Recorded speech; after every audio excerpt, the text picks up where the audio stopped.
find some light when love gives them hope. Hope is for everyone.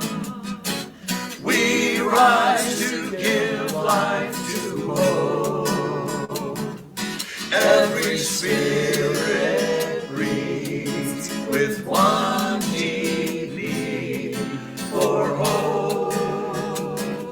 Make from justice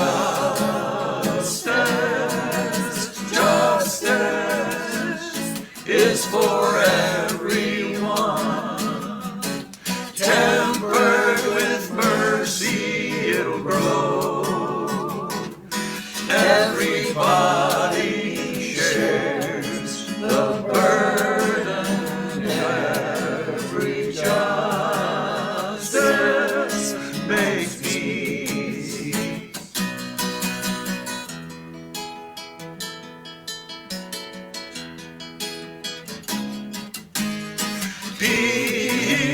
Peace that finds us, set our minds to kindness and joy.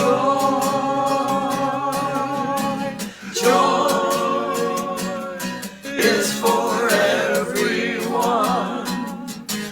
Every soul longs to know joy. Every mother, child, courageous smile speaks joy, born of love. Love is for everyone. Love is for everyone.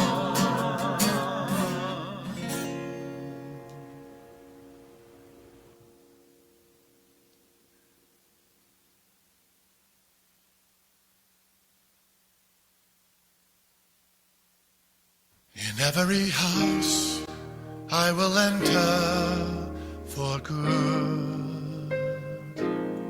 In every field I will do only good.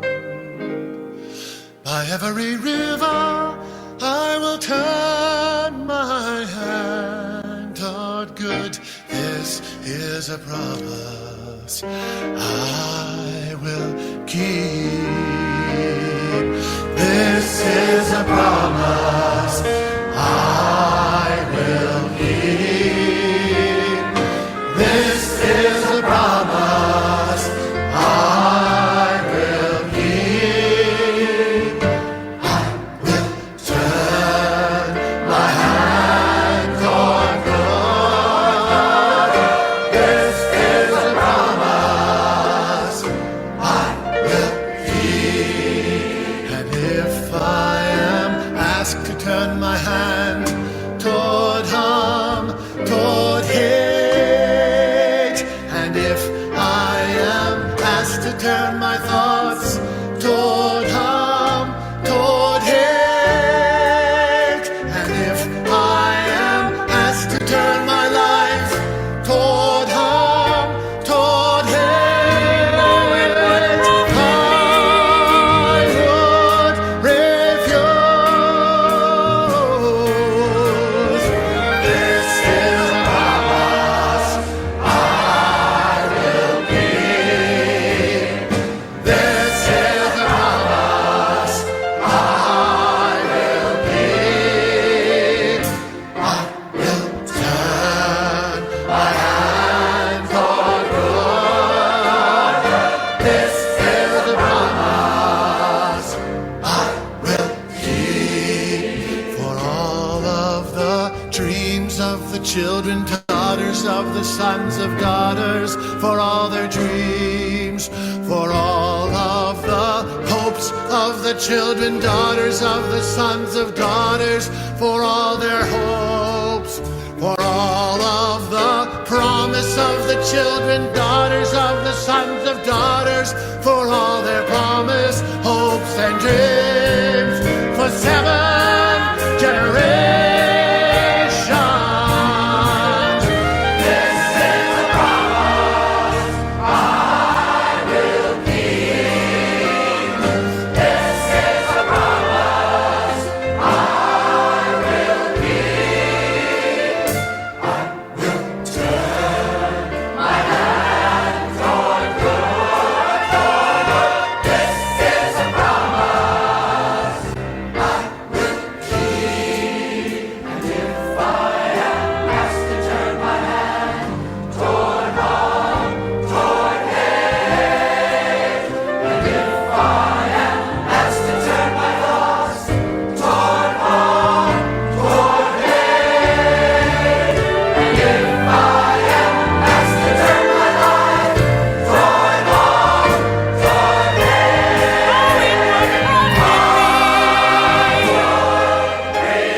I found that very touching. Good morning. Thank you.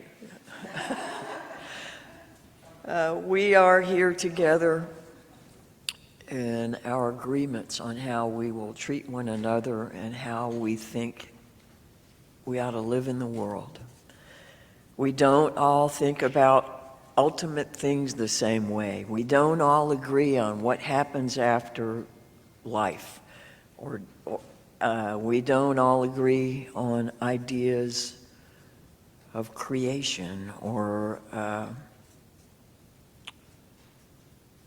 first cause. But we don't have to, because we all hold love at the center and believe that treating one another respectfully, even if we don't agree, is one of the most important values we can have in this life. So, whoever you are, whatever your age, race, orientation, origin, identity, status, ability, if you care to be here with us, you are always welcome in mutuality. Do we have a board person today with announcements? Okay, so Miss Susan, can you bring us some information? Our Director of Lifespan Education, Religious Education. Right. Thank you.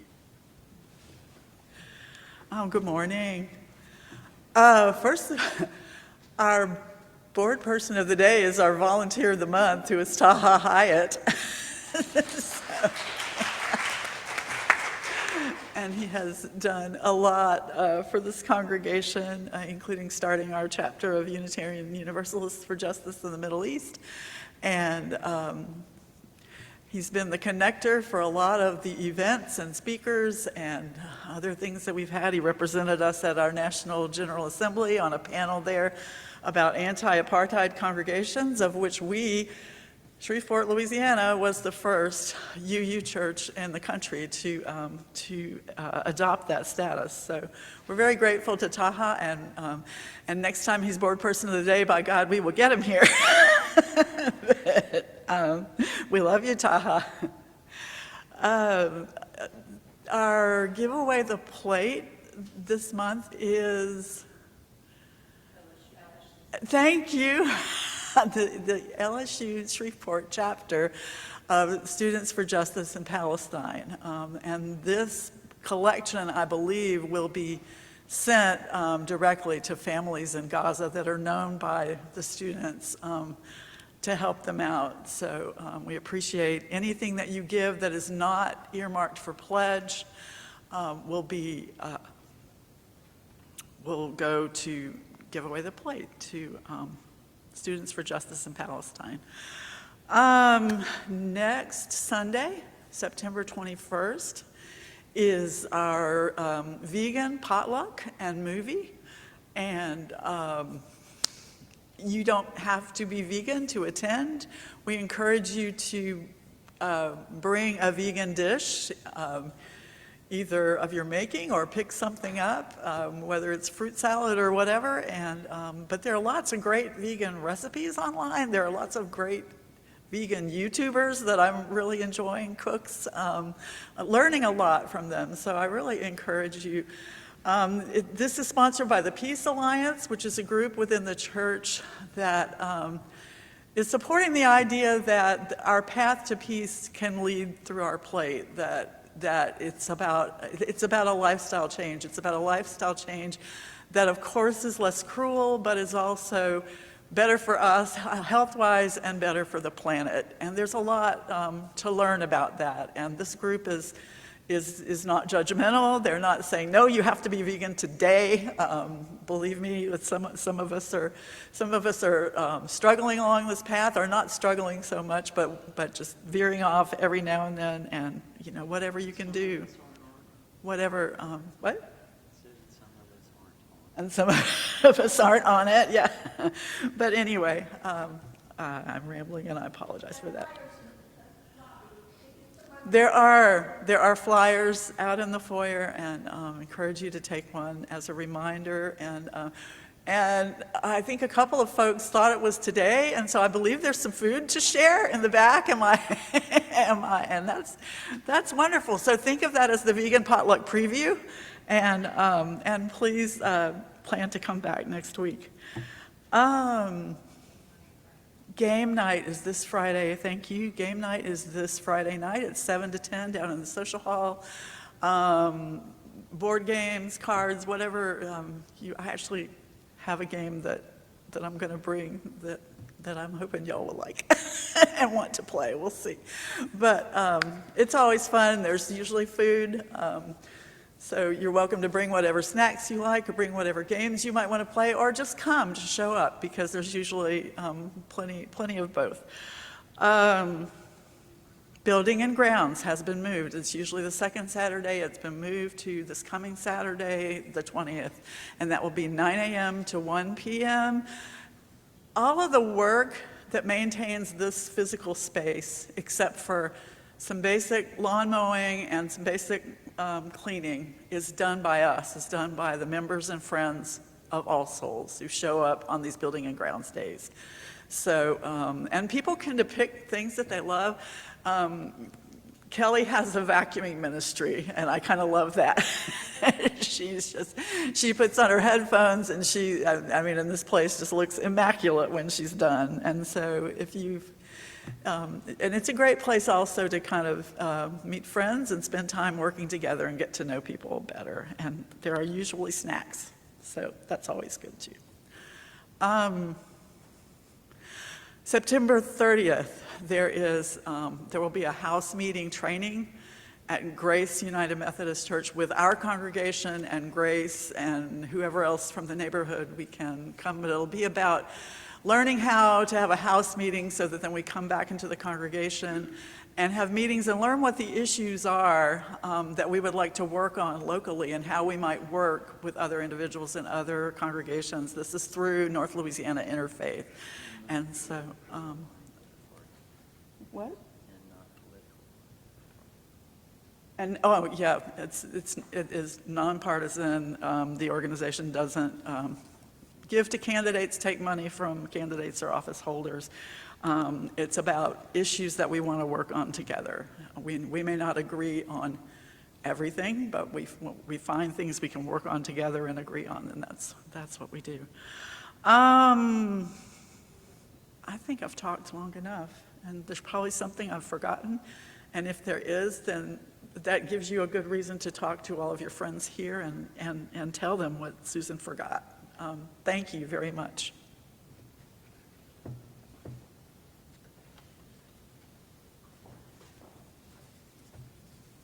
Also, we don't pass the basket anymore. We didn't want to take up the service time for it, and wanted just to remind people that there are ways to give, and they're all in the back of the sanctuary or the front of the building. But now let the pew hold you up.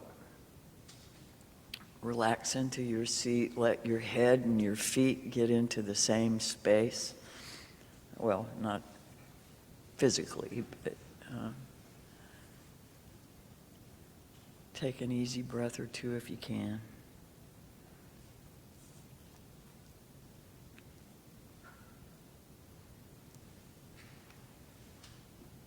And let us enter a spirit of elevating and contemplating matters of worth, which is the source of the word worship.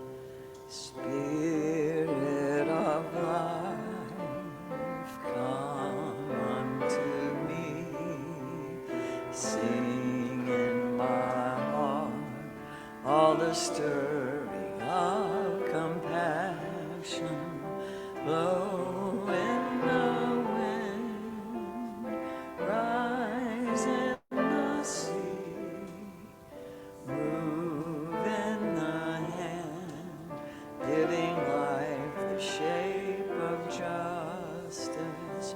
Roots all me close, wings set me free. Spirit of life, come to me, come to me.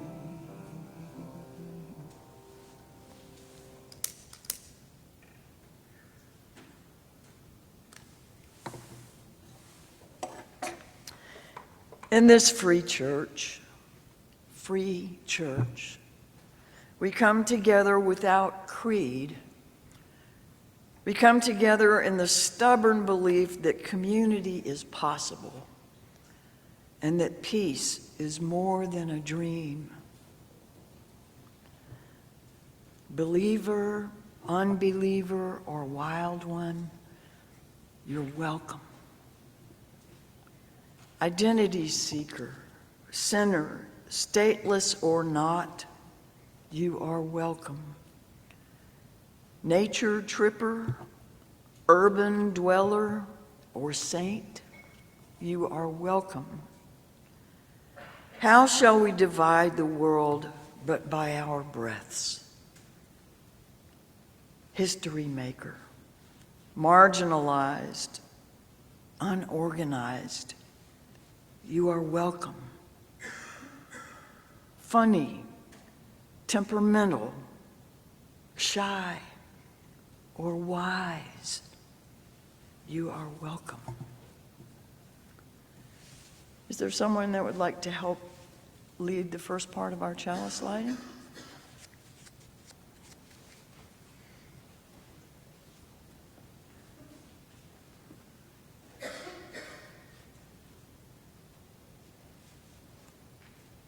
Anybody else?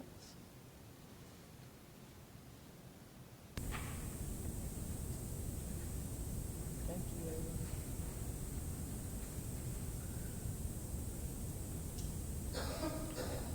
We light this chalice to celebrate Unitarian Universalism. This is a church of the open mind. This is the church of the helping hands. This is the church of the loving heart.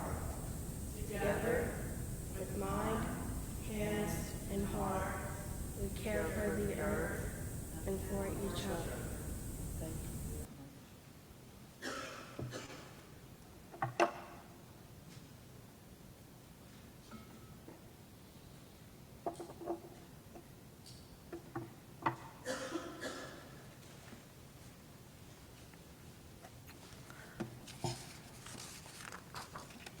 We come together every week, bound not by a creed or a mutual desire to please one God or even many gods.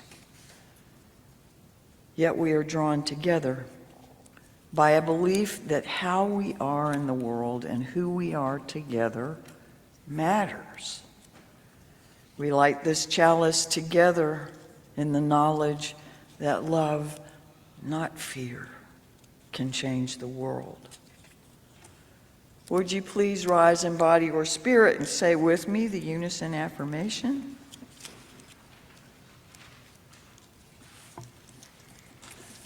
Love is the doctrine of this church. The quest for truth is its sacrament, and service is its prayer. To dwell together in peace, to seek knowledge and freedom, to serve human need, to the end that all souls shall grow into harmony with the sacred. Thus do we covenant with each other.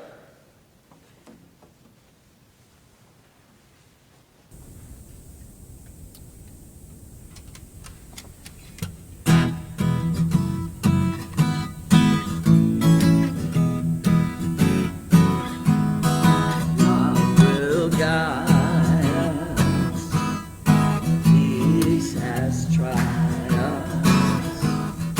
Hope inside us.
Before I begin the story, I wanted to tell you two things, even after all that rambling that I left out about the potluck next week. And that is that there will also be a movie, A Life on Our Planet with Sir David Attenborough, and he's going to talk about his own life, his own 93 years, but also the life of the earth. And I don't know if you've watched a lot of the nature shows that he's done. It should be pretty incredible. And if you come to the movie, you have a chance to win $50 cash. So just wanted to throw that out there. Our story this morning is, first of all, does everybody, I know some of us it's more recent, it's more current than others, but remember what kind of the first day or the first week or even the first month of school was like?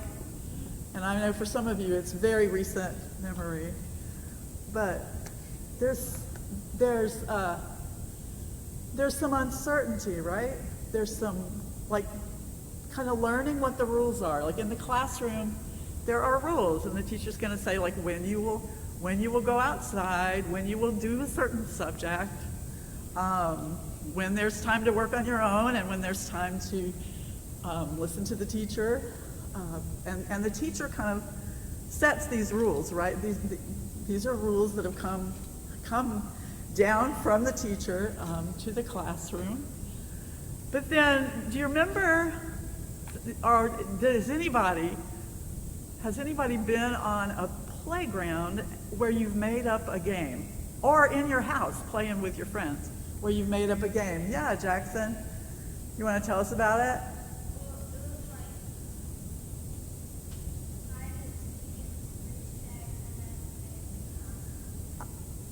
I love it. Hide and seek and freeze tag kind of at the same time. Yeah, Ava.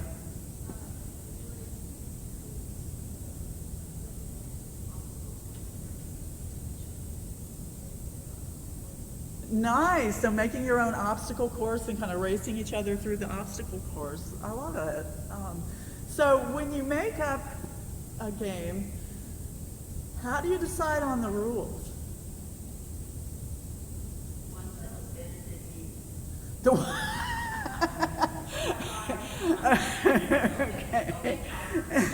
Yeah. For those who didn't hear, somebody said, the ones that'll benefit me, and somebody else said, okay, Congress. But when you're with a group and you want to play together well, how do you decide what the rules are going to be?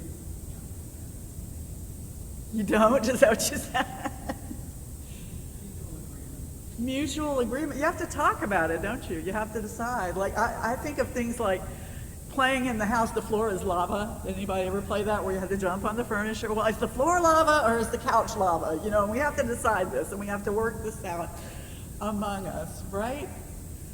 Well, that's a lot like what it is to make what? What am I going to talk about? A covenant, yeah.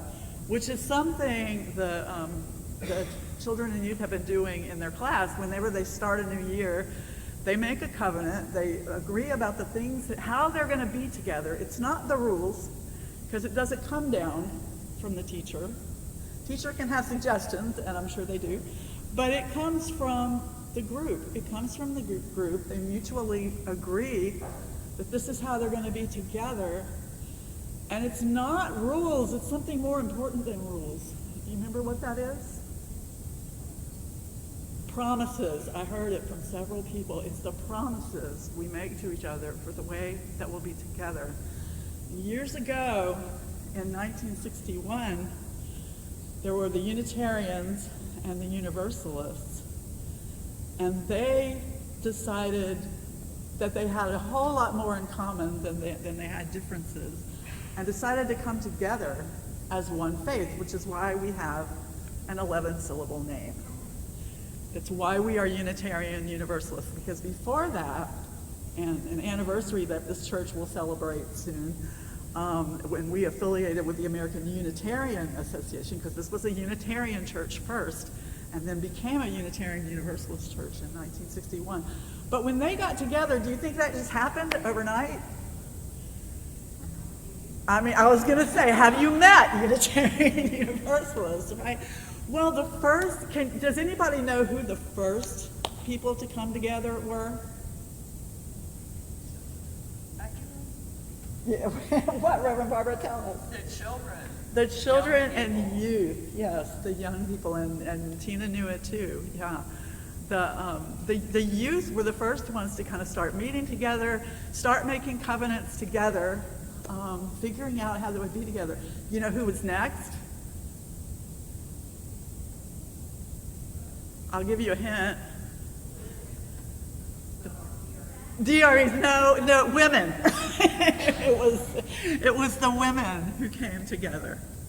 So, and then the denominations were able to meet together, decide on a covenant. They actually decided on 6 principles that were different from the 7 principles that we've just moved from. But at that point, it was a living tradition, and it still is. We've just recently refined our covenant again, using our friend JetPig, which I heard a wonderful story of someone who used that as their elevator speech recently, and I kind of love that.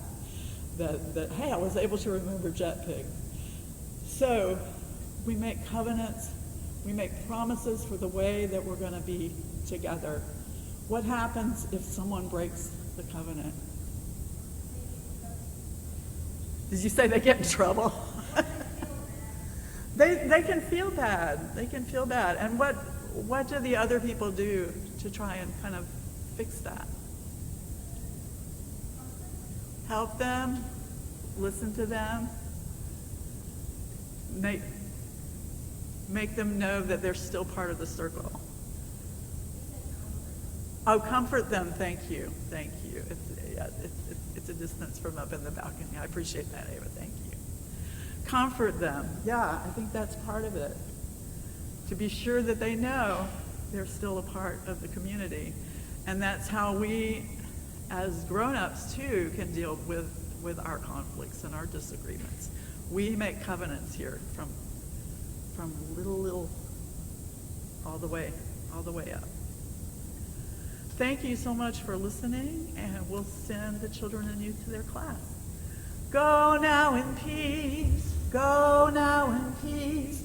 May the spirit of love surround you everywhere, everywhere you may go.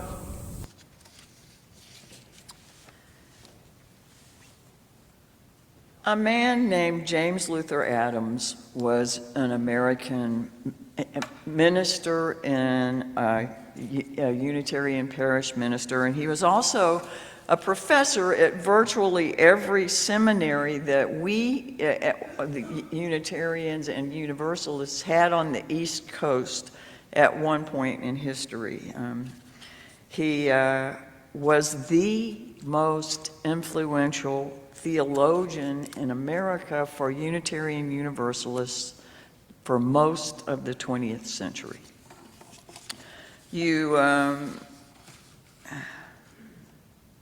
These days, we're not real comfortable with words like theology. We don't want to talk about that stuff anymore. We might start to squirm a bit if we bring ourselves into places where we're talking about things like theology. Even so, theology is the academic and intellectual study of religion and the holy, which for 200 or 300 years were the ideas around which all churches were organized. James Luther Adams is responsible for what he called, and we refer to as, the 5 smooth stones of liberal religion. And if you hang around here long enough, you'll probably hear us talk about them some. I will briefly run through them, I think, at some point today. But he is the one who wrote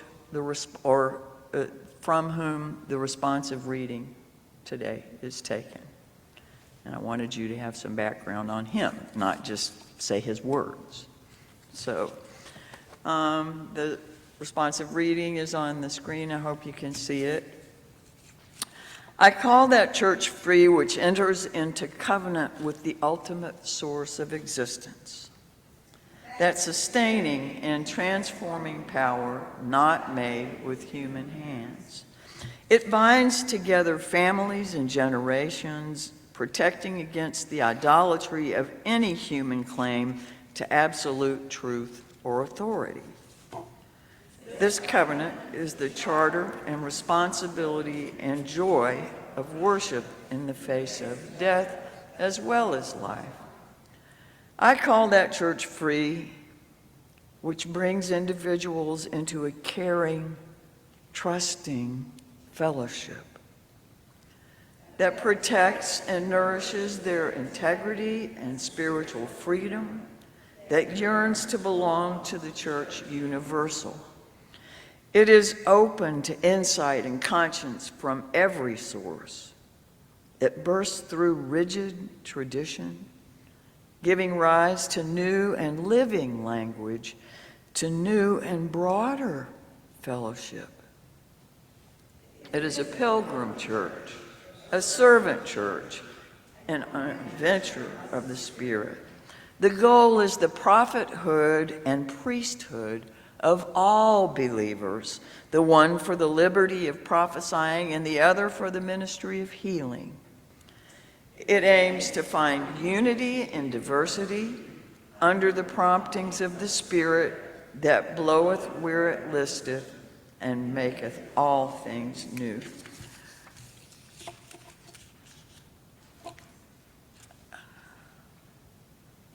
You'll notice we're using some words a number of times today, but we didn't mention that for this few week stretch we are on the study in the education department and here in the worship service of Unitarian Universalist identity.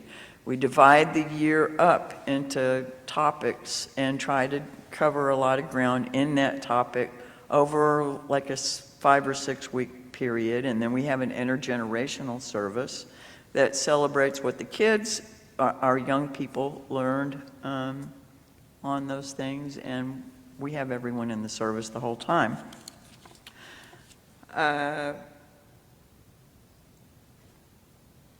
This reading comes from Lisa Ward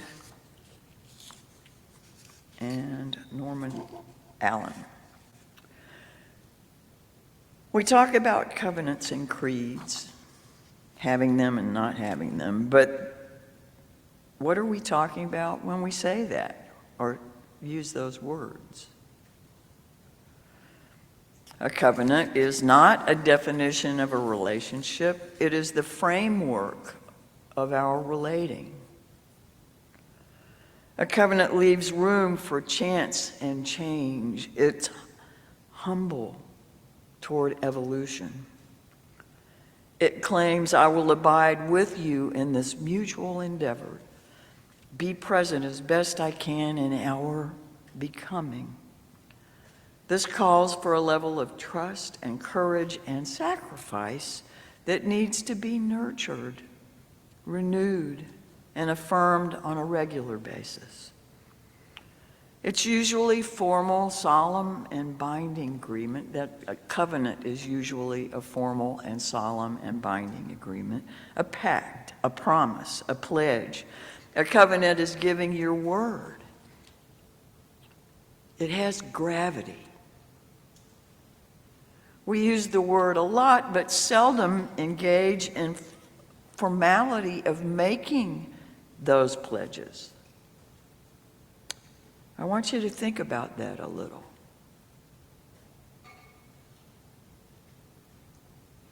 A creed, the thing we say we don't have, creates a static or unchanging truth, something that does not incorporate new insights and realities. But isn't the love that we lift up in our unison affirmation an unchanging truth for us? Does that make that affirmation a creed? A covenant is a dance of co-creation, keeping in step with one another in the flow of our lives. A creed seeks uniformity and a unison voice, which we don't generally claim, but in some underlying ideas like compassion and seeking respectful interactions, we have a bit of an expectation of a commonality. Still, a covenant seeks harmony and a shared voice. Sometimes we may arrive in a unison, but it's not required as it would be if it were a creed. The lack of a requirement is where we differ from other religious institutions. A creed gives authority to the statement. A covenant gives authority to shared intention. A creed creates an us and a them. A covenant invites relationship. A creed is a prescription that must be relied on, and a covenant relies on the treasures of shared truth. The overall trust within this covenant is in the truth with a capital T, something which no one person can fully see, yet something which each and every person can come to know. In glimpses, in another's story, in epiphanies, truth is ever changing. In our seeking to understand from our limited perspectives, we grow into deeper sense of its meaning and the meaning of all things. It's a constant, a moving constant. When we take our journeys seriously, wholeheartedly, and fully mentally engaged, we continue to grow in understanding, wisdom, and spirit. The courage within our covenant is in the acceptance and celebration of life and all of its challenges, pain, ironies, and joys. And the sacrifice within that covenant is in the letting go of dogma, of assumptions, and of control, and giving over to a greater wisdom which comes to us in bits and pieces. The task of this covenant is to take responsibility for the freedom we espouse. We know that we are interconnected and that what we do creates ripples of hope or despair, of affirmation or negation. What we do with and for one another is powerful and beyond our imagining. They included this prayer: Spirit of life and of love, Spirit of light and truth, Spirit that moves among the shadows and sings even in the dark, give us the wisdom to rest in that embrace. Draw us away from the cacophony of our lives and allow us to fall inward to that quiet place where our spirits are nourished and we remember that all things are one.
When I was a boy, each week on Sunday we would go to church, pay attention to the priest. He would read the holy word and consecrate the holy bread, and everyone would kneel and bow. Today the only difference is everything is holy now. Everything is holy now. And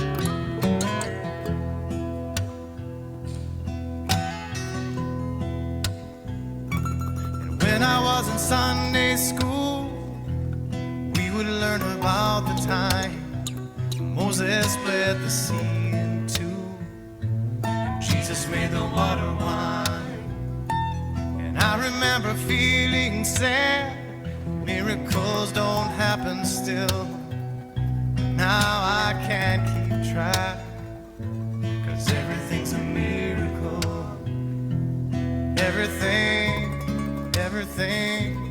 Everything's a miracle.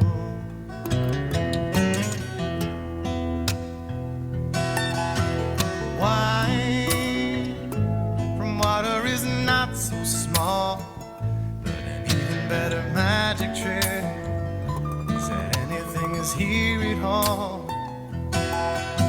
So the challenging thing becomes not to look for miracles, but finding where there isn't one. When holy water was rare at best, it barely wet my fingertips, but now I have to hold my breath like I'm swimming in a sea of it. Used to be a world half there, heaven's second-rate hand-me-down, but I walk it with a reverent air, 'cause everything is holy now.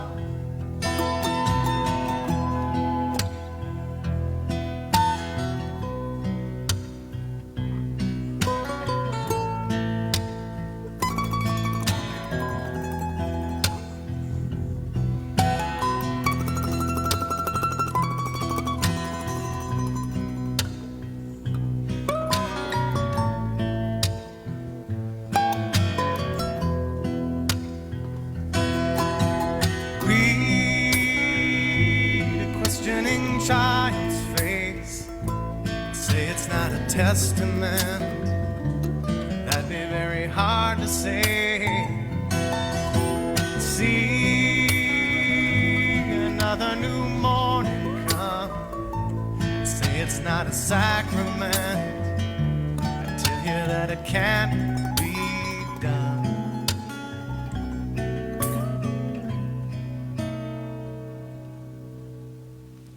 This morning outside I stood, I saw a little red-winged bird shining like a burning bush and singing like a scripture verse. It made me want to bow my head. I remember when church let out, how things have changed since then. Everything is holy now.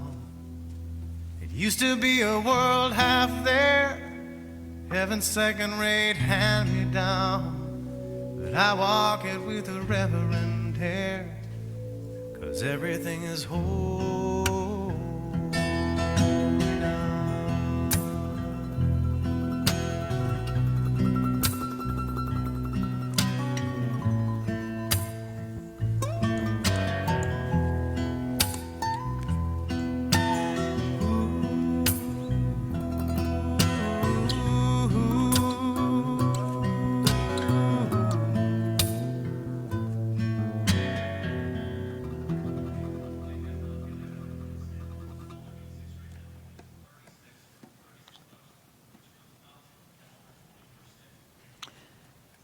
The use of covenants in the Unitarian Universalist tradition dates back to 1646.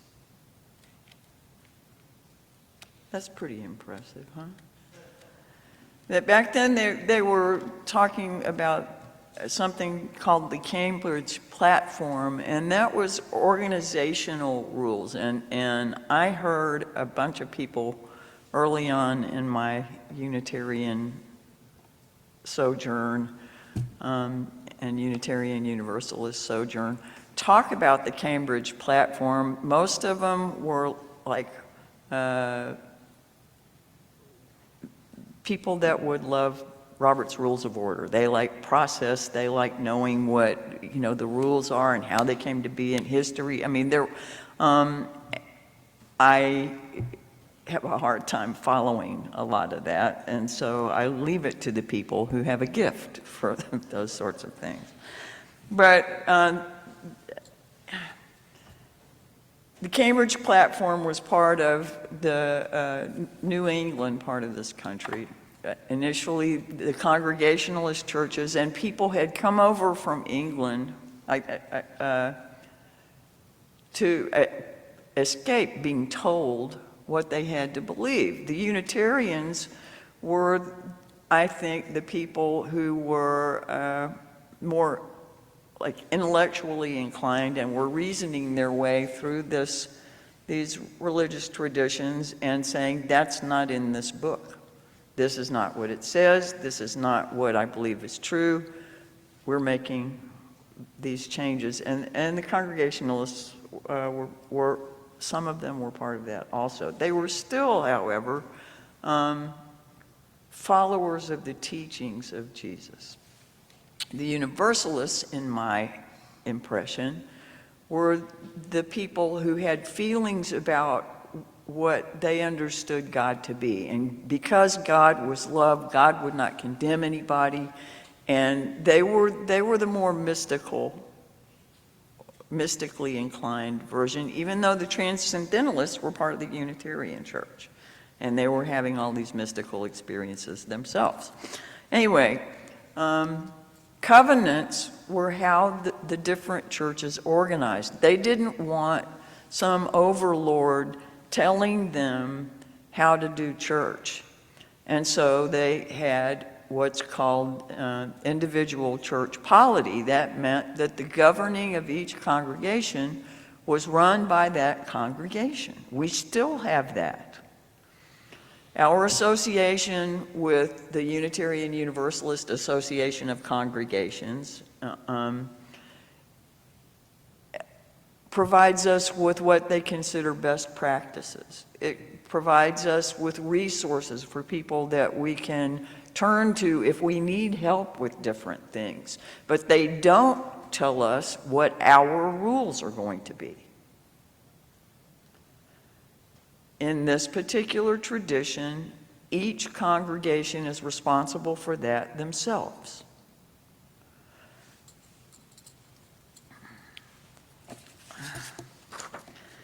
I talked about James Luther Adams' 5 smooth stones of liberal religion, and I think we've mentioned them several times since we got to this topic over the last couple of weeks.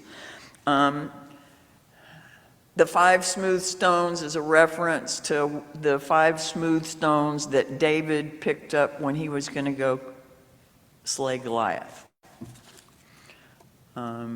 He armed himself with those. And so the 5 smooth stones, briefly, of liberal religion are that rather than believing that we need to know how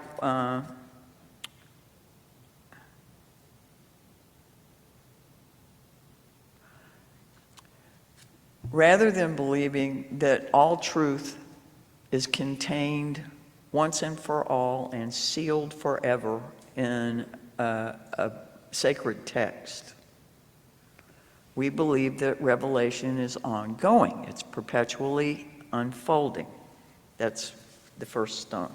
Second is that all relations between people should be consensual and not coerced. Freely choose to enter into relationships. The third is that religious liberalism tells us we have a moral obligation toward creating a just and loving community. not just expecting there to be one, but we are morally obligated to help generate that. The fourth smooth stone says we deny the immaculate conception of virtue. Good doesn't just happen without us acting to help create it. Or the world is not going to be a good place if we don't make it that way. Or work toward that. And the fifth is liberalism maintains that the sources that we have available to us, both human and divine, warrant an overarching optimism, hope.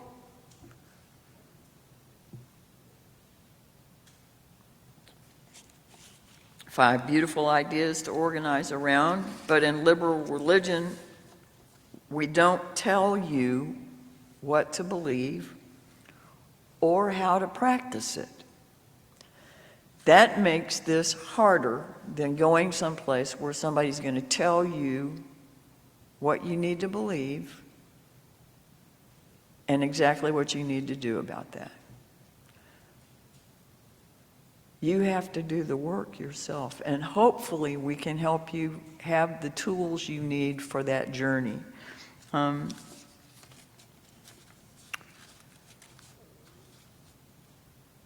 We have values, and do our best to hold one another lovingly accountable to those values, and to encourage each other to stay on our journey spiritually. It's not a, show up and you're there kind of a thing. This is perpetual. It's a lifelong journey.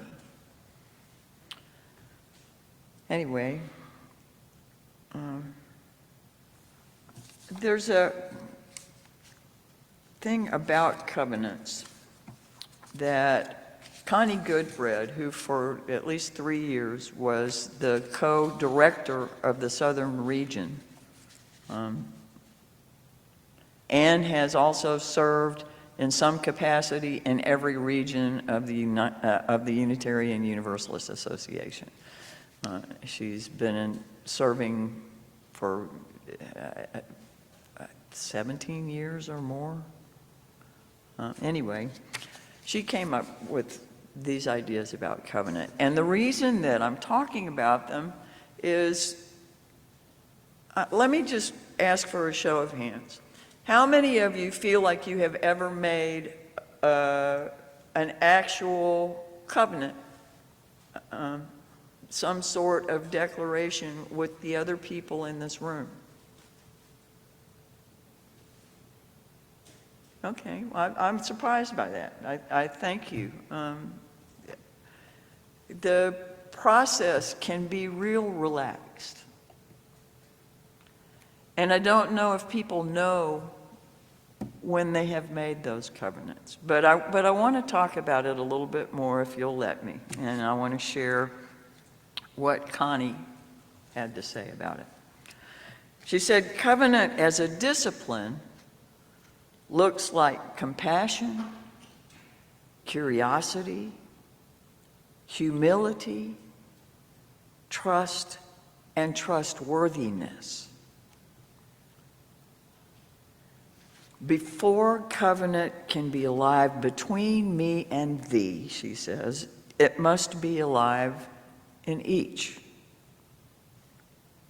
Therefore, covenant is a values-based vow we make to creation and ourselves about what we value most.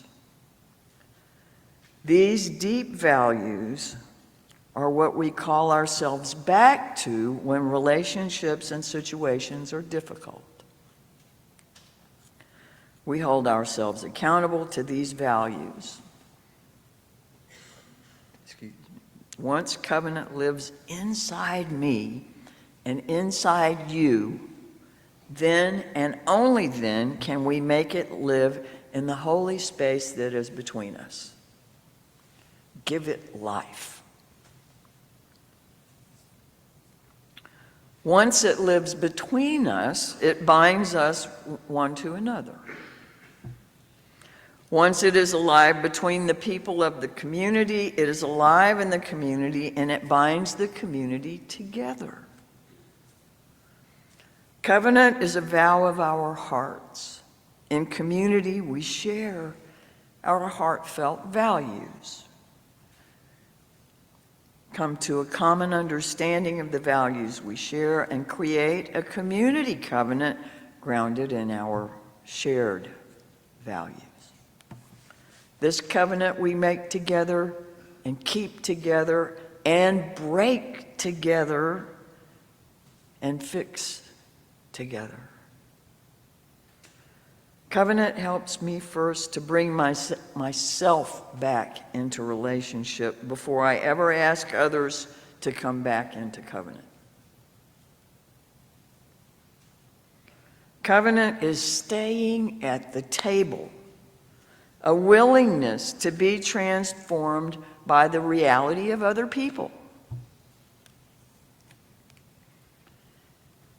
Here is a covenant that she wrote that was grounded in James Luther Adams's 5 Smooth Stones. With hope for a bright future, I come in trust. With love in my heart for all creation, I come in humility. Seeking justice for all, marginalizing none, I come in open-mindedness. With courage, I come willing to be transformed. With great joy, I come to bind myself to you, so that together we can do what we cannot do alone. And when I fall short of these, our lofty promises, love will lead or call us back. Love will lead or call us back.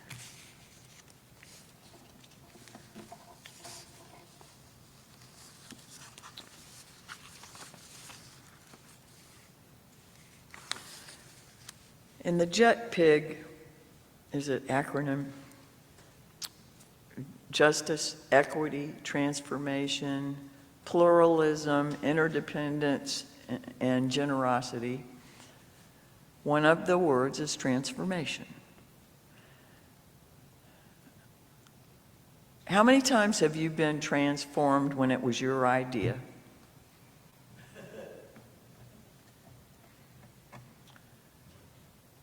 And how many times have you been transformed when it was easy?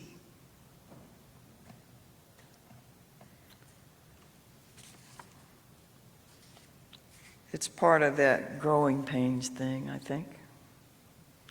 And we have to practice opening to what is beyond us.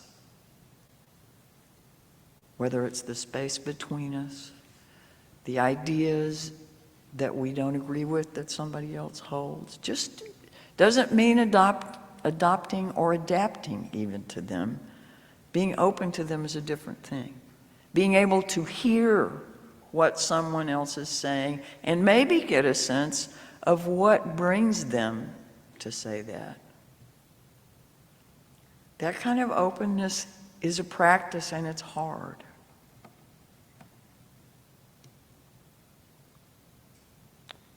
Thankfully, we can find in community circumstances and relationships that can assist us in breaking through our rigidness and hardened hearts, or the narrowness that blocks us in our efforts to continue the transformation.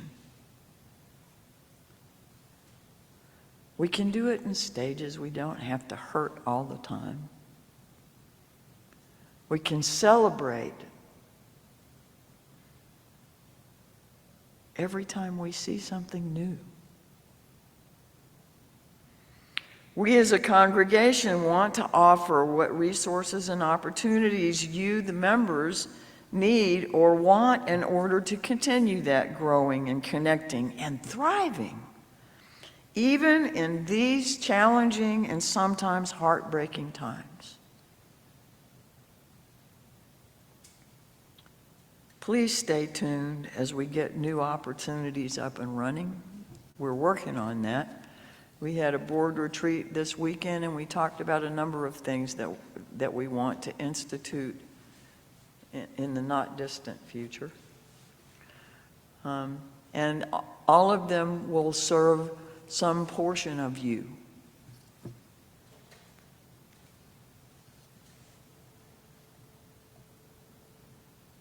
All of you will not want to be a part of all of them.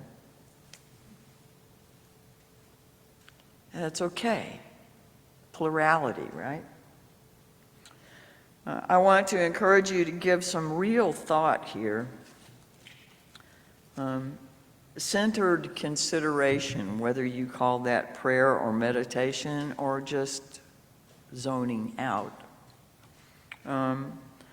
On identifying things that you need to forgive yourself for, clear up with someone else about, perhaps, make amends for or forgive someone else for. Because next week is the service where we do our burning ceremony. I've been talking about it for a while. And we're going to write down, unless it's raining, and then we'll write things on dissolving paper. We will either burn or melt words that represent to us these things we need to let go of, the things that might be standing in our way. And I've been trying to help us prepare for that for a while. So give some thought to it this week. Come ready to really let go of anything that might be standing in your way. We do this each year, kind of at the beginning of the school year. We will also have our ritual of sweetness with apples and honey. I think they're vegan, friendly. Honey's not vegan? That's up for debate. Okay. Honey's not vegan? Well, you can have apples without honey. Oh, okay. Well, see, I have a lot to learn. We're committing to ourselves and one another that we will continue to do our best, aren't we? Isn't that what our covenant is? We may not be comfortable with or care to give any thought whatsoever to words like theology and platform and creed and polity, but they may feel like empty words. While they may feel like empty words, covenant is not just a word, but it's giving your word.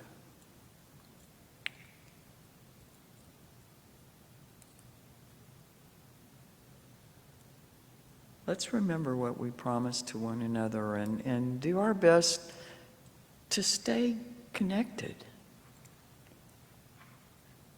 and engaged with one another, even in all our variety. Our closing hymn is Fire of Commitment, the words were written by a woman who was ordained in this church. Her name is Mary Catherine Moore. Please rise in body or spirit.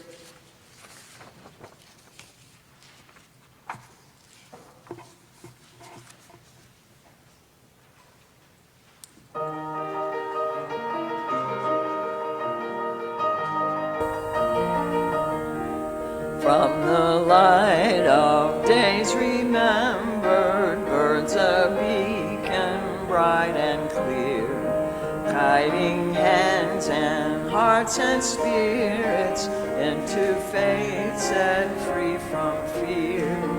When the fire of commitment sets our mind and soul ablaze, when our hunger and our passion meet to call us on our way, when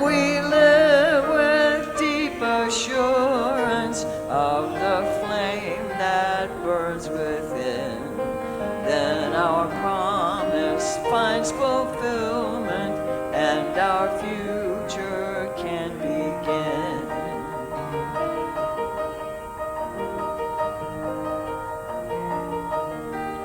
From the stories of our living rings a song both brave and free, calling pilgrims still to witness to the life of liberty.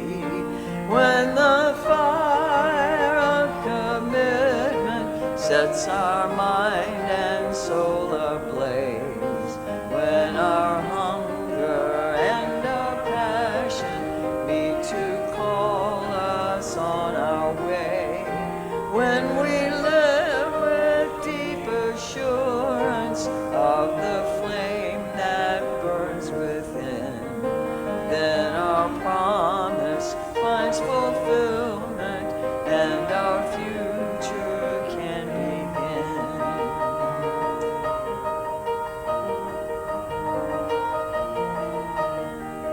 From the dreams of youthful vision comes a new prophetic voice, which demands a deeper justice built by our courageous choice. When we fire of commitment sets our mind and soul ablaze, when our hunger and our passion meet to call us on our way, when we live with deep assurance of the pain that burns within, then our promise finds fulfillment and the future can begin.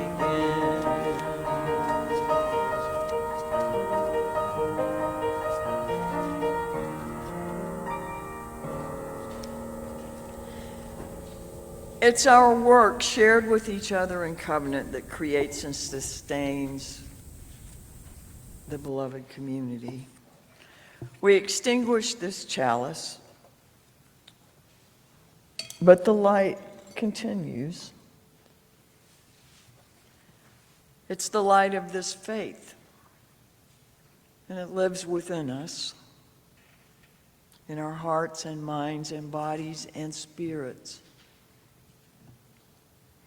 Hopefully somewhat cheered by our community and blessed by the promises we make to one another, uplifted in mind and renewed in our spirit, encouraged to do both things, may we go forth with courage and in peace and meet the days to come. Amen, Ashe, and blessed be.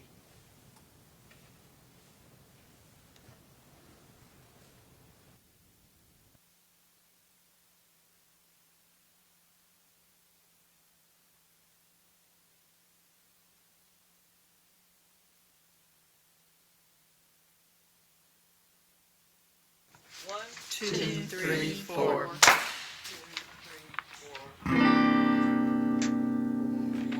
There's no way to tell from here what only time makes clear. Elements far and near in play, opening up the wounds so deep.